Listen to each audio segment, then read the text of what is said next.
So Brian is the guy who makes the call and makes the pitch? Yeah. Brian was usually the guy. And he's got an outstanding book out, by the way. Not sure if you guys have heard about it. Oh, yeah. Oh, man. It's so good. I got an early copy, and so I could give a blurb. And I read it in 2 sittings, and I must have laughed out loud 15 times. Probably half the laughs came from situations I was on hand for. The other half came situations that I wasn't, but knowing the participants, it's really well written. And, it gives the scoop. Some people would say it's expose, but it's also a loving look at the wild and disorganized family that WWE can be. One of my favorite stories involves, and I won't give a spoiler here, but they ask him if he has an opinion about the way they should, or what they should name the way they would start an XFL football game, where they just sort of have players dive on the ball and whoever wins it. There were lots of suggestions. Michael Hayes had a pretty good one, ball or nothing. And Brian had 2 really good ones. And I won't spoil it. I can't give a spoiler because I laughed so hard, Mick, that I snorted, and my wife thought I needed to be checked on because it's so far out of left field. Either way, here's what Mick and I know for sure. You're going to love There's Just One Problem, True Tales from the former one-time 7th most powerful person in WWE. Seriously, just go to Amazon, look up Brian Gewirtz, as Michael Hayes would say it, Gewirtz. There's Just One Problem. Go check it out. Fantastic book. Yeah, Becky Lynch loves it. Becky's working on a memoir of her own. I'm kind of providing a little bit of counsel there for her. I have to tell you, I'm on the inside reading the chapters. And I said, listen, I will, I don't know if you knew this, when Jericho's book was about to come out, his first book. He said, hey, can you give me a blurb? You don't have to read it.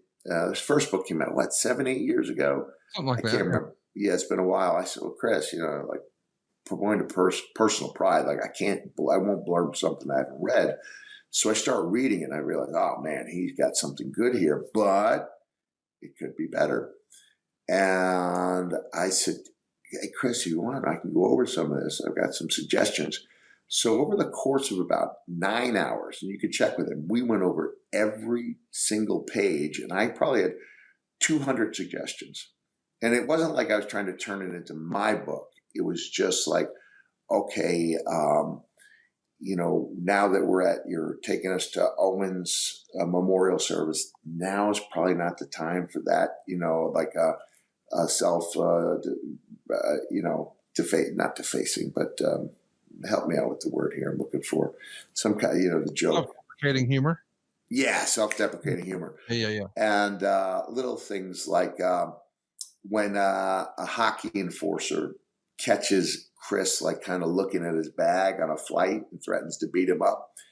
I go, Chris, all right, I get this guy's a tough guy, right? He's fought people. I said, but you're selling Bruiser Bedlam less than you are this guy. This guy has hurt people and punched people. Bruiser Bedlam's killed people. You need to play up the personal, the danger involved in calling Bruiser Bedlam out and not actually washing the dishes, but just rubbing them with a cloth. And so he would go back, and after we were done, if I had 200 suggestions, he probably went with 185 of them. And he had an editor.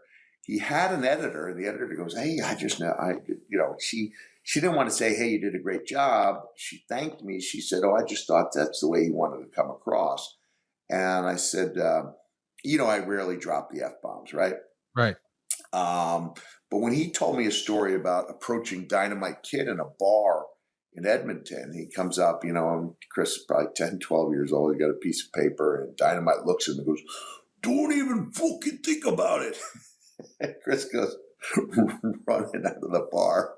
And so when he writes the story, he writes it, don't even effing think about it. I said, Chris, what makes the story great is your emphasis on the words and his accent. Yes. That's what puts you in that place. So it's all these little things. And I guess in that way, I'm like Mickey Goldmill, Rocky's trainer. Like, I've got pain and I've got experience. I want to give it to you, kid.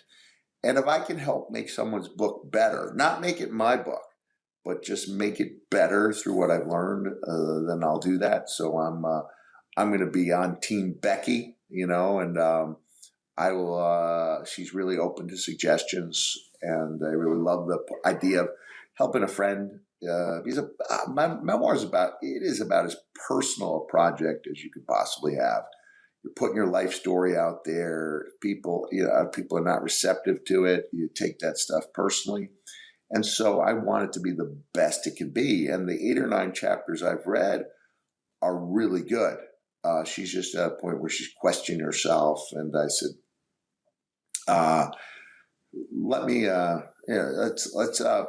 I'll come on up there to the Rollins Lynch compound, and we'll spend some time going over this thing, and we'll make sure it's as good as it can be. Oh man, just the salt of the earth. Good on you, dude. Everybody.